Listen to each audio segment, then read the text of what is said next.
Hey everybody, welcome back to the MSR Workshop. I know it's been a while since I've posted a video. It's been a really hot summer here where I live in Oklahoma. It's been 104 almost every day.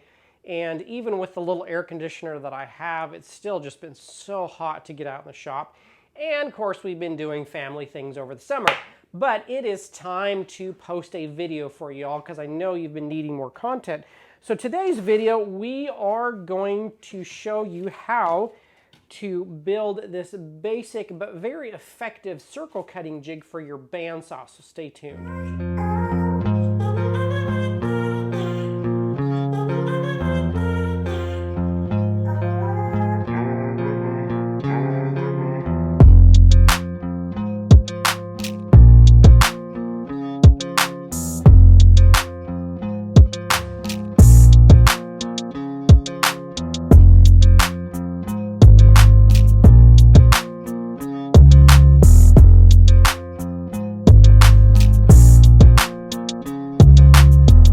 This circle cutting jig that I'm going to show you all how to make is quite basic but very effective at cutting circles on the bandsaw.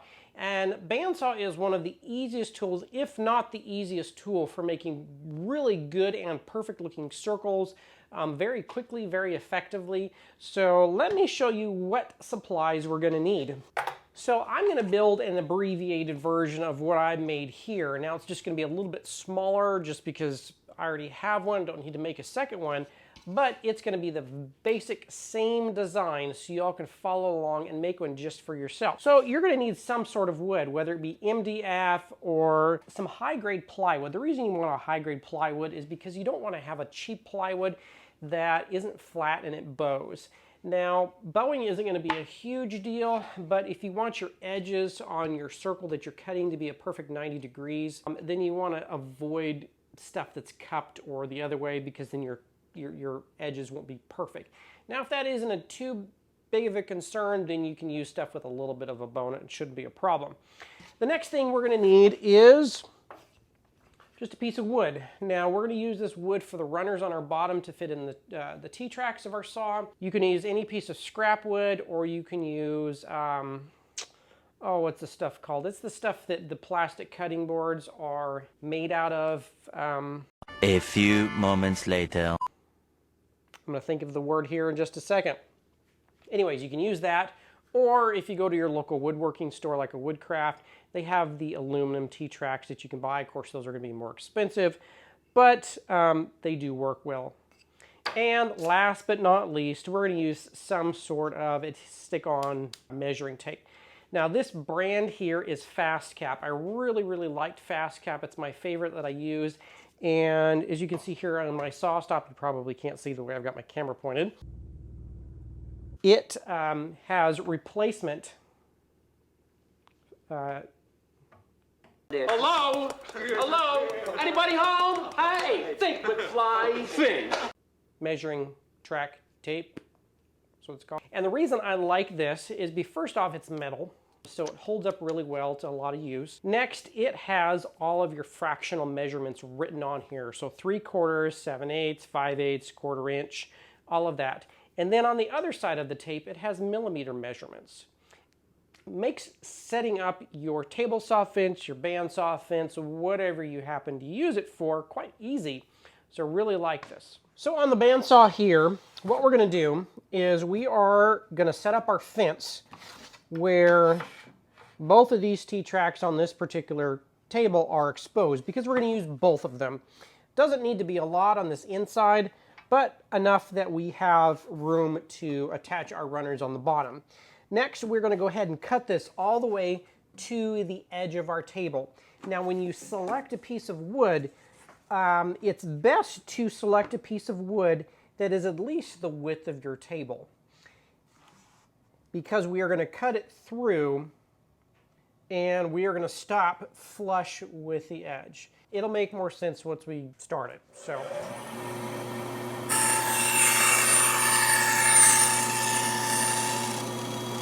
And we'll go ahead and switch the saw off and just wait for that to spin down. So next we're going to jump over to the bigger saw. Now you don't have to do this on the bigger saw, you can do it on the littler saw, but what we're going to do is we are going to cut the wood to the width of our T-track for this saw over here. Now, everybody's T-tracks are going to be slightly different depending on the brand. I don't know if there is an actual universal standard or not. Mine happen to be around 19 millimeters. I'm going to err just on the slightly larger side just to make sure that it fits tight, because you want it to fit fairly tight. Then if it fits a little bit tight, you can do a little bit of sanding afterwards just so you get that nice snug fit.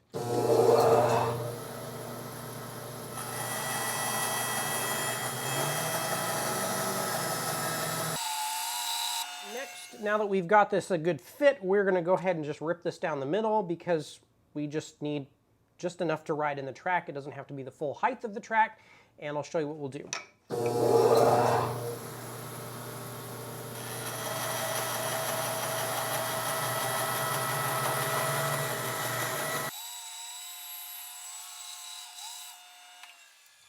Okay, so we've got our two pieces now, and I'll do a close-up here, but you want them to fit when you put them in snug, no side-to-side movement, and you want them to fit below the surface of the table. And you've got a little bit of a lip on either side, so that's perfect. Next, we're going to go ahead and grab our accelerator and our CA glue. This happens to be the medium. This is probably my favorite and most used of the thicknesses. There usually comes in a thin, a medium, and a very thick. Now you can do this with wood glue, but if you don't want to have to wait for it to dry, CA glue and some activator is your best bet. So I'm going to go ahead and put CA glue right down the middle of both of those pieces. And just to kind of ballpark where I need to put activator, I'm going to make a little cheat mark. And that'll kind of give me an idea where I want to spray my activator on the back side of this wood. Spray that on there. We're going to slide this in right above it till we get to the edge, and then lower it down, and then we're going to hold pressure. There we go. Success. So one of the beautiful things about the fast cap is they are double-sided. So you have the option of mounting this left-hand side or right-hand side. And you can see on the measurements here, we have all the fractional measurements. So what we're going to do is we are going to drill a hole every 1/2 inch. Now you can do more or less holes. It all depends on you, but in my case, I drilled these every 1/2 inch, and so we'll go ahead and stick that down and drill our holes. So jumping behind the camera here, you'll notice on mine but I've already got these drilled. And you can see they're quite small holes. I chose to go with a 1/16 inch drill bit and use a really small nail as my pin. Now you can do this bigger. The advantage to doing it bigger is it makes lining this little tiny pin up a lot easier, but your holes are a little bit wider that you have to drill into your wood when you make your circle. If you do it a 1/16, these holes are almost invisible, and they're really, really easy to fill and make them invisible. So 16-inch bit, and we've got them every 1/2 inch spaced all along here. Now I'm going to show you how easy it is to cut a circle. So the first thing we're going to do is we're going to grab our piece of wood. Now I have got this piece of scrap Baltic birch plywood that's already got some holes in it, but that really doesn't matter. We're going to do 2 different sizes of circles. We're going to do one on this one and one on a much larger piece. And the beauty of building this type of jig on your bandsaw is you can do really large circles and you're not limited by the size in your bandsaw, because everything that is cut, it is cut from the left out. Not from the right to the fence, it is from the left out.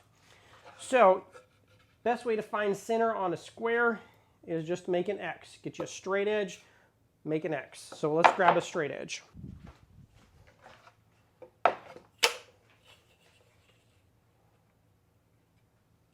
So we'll go ahead and mark this guy here and here. So that is going to be the center of our circle. Now, to find out what the max size of circle we can do is I'm going to measure to the center. Now this is just a hair under 6 inches from that side. This is under 6 inches this side, but it's not all the way to 5.5. Let's see, just a little bit under 6 inches that side. And that side is just a little bit under 6 inches. So what that tells me is the largest circle I can do on this particular piece of wood with the whole system that I have is 5.5 inches. Now if I went to 6, my blade would cut off the edge. Under 5.5, you're just going to be wasting wood, and if you want to maximize this. Now you could drill a hole at 5 3/4, but then you'd have to just drill another hole and you'd have it different increments. But the closest I'm going to get to this particular circle is 5.5. So I'm going to take my pin and I'm going to put it at the 5.5 mark. And we're going to go ahead and drill a little 1/16 inch hole in this. And it's just enough to fit this pin inside.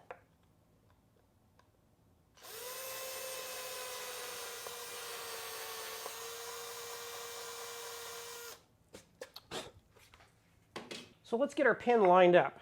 Now the one drawback of using a pin this size is it's going to make lining these two halves up a little bit more difficult. Now the advantage is this hole is almost virtually invisible when you're going to finish your project because you can cover that up and not see it. And a lot of times when you're cutting circles, it's going to be on the back side anyways. So you'll just kind of have to weigh what size of pinhole that you want. Now we are lining this up at 5.5. And it might be easier to put it on this side.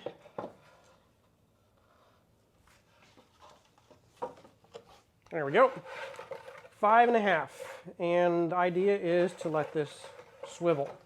So let's just get this over to the bandsaw. So what we're going to do on the saw is we're going to get our sled on the saw, line our things up, start putting it in, and then we can start sliding it forward. Get your little clamp ready. So what we're going to do is we're going to slide this on until it gets flush at the edge.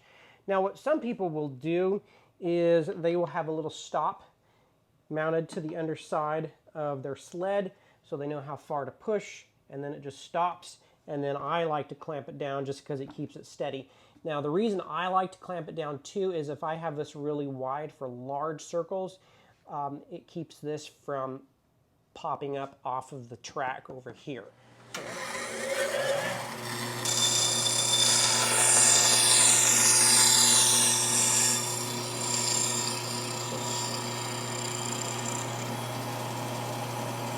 And now we'll start rotating.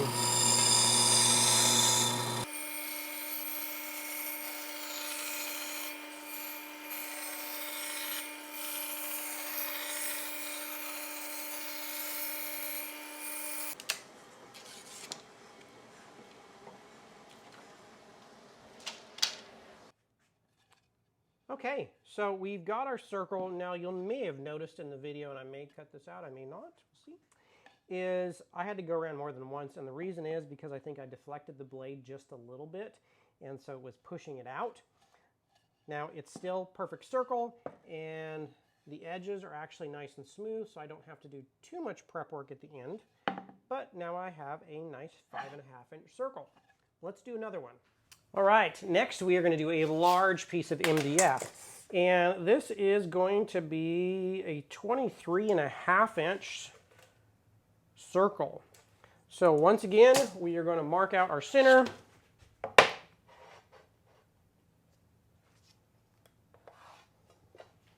And just marking out our center.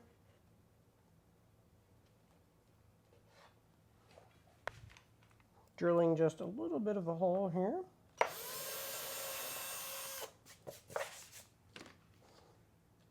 Making sure our pin fits. Now let's go ahead and measure from our pin. So this way we are at 11.5, 11 3/4, 12, and 11 3/4. So obviously this wasn't a perfect square to begin with. but the shortest side was, we're going to go with 11 and a half. So 11 and a half.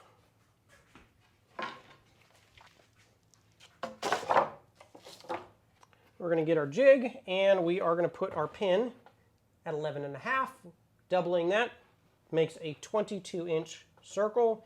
This particular jig, I can go out to a 44-inch circle, so very big.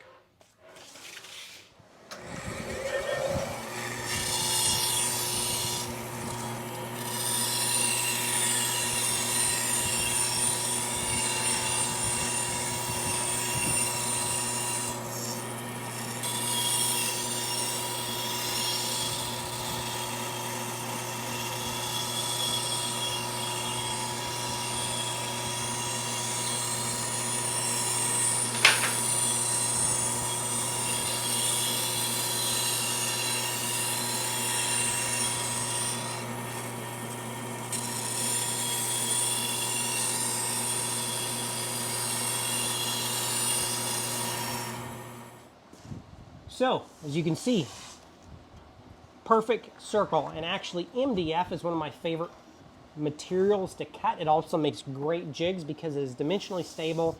It's very, very flat, and it cuts like butter. So, all right, everybody. Well, I hope you enjoyed the video.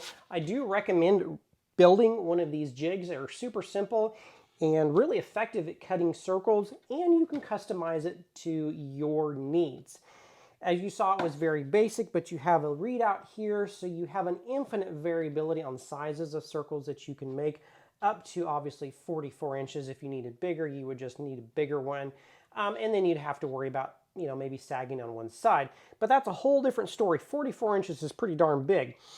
Now, if you ever get on Etsy or you're a builder or a maker that tends to make things, you'll notice that one of the hot trends right now is obviously the farmhouse decor and people making laser cut signs or any kind of signage for people. And this is key into making all of the bases for a lot of these round signs that you will make. Now, baby signs, shiplap farmhouse signs, you'll put words on them. This jig makes it possible for you to cut an infinite variety of circles on your bandsaw. If there's anything that I left out, or if you guys enjoy this, please be sure and leave them in the comments below and hit the like and subscribe button. Also, I do plan on making more videos coming up within the next few months. And exciting news for the shop, we are working on getting a big CO2 laser. We're going to get an 80-watt laser, and so I will go through the process of setting that up and actually doing a little bit more with these circles here and making some signs. So stay tuned for that, and thanks guys, see you next time. Don't wanna sleep in, 'cause I got something to prove. I gotta take what I hate.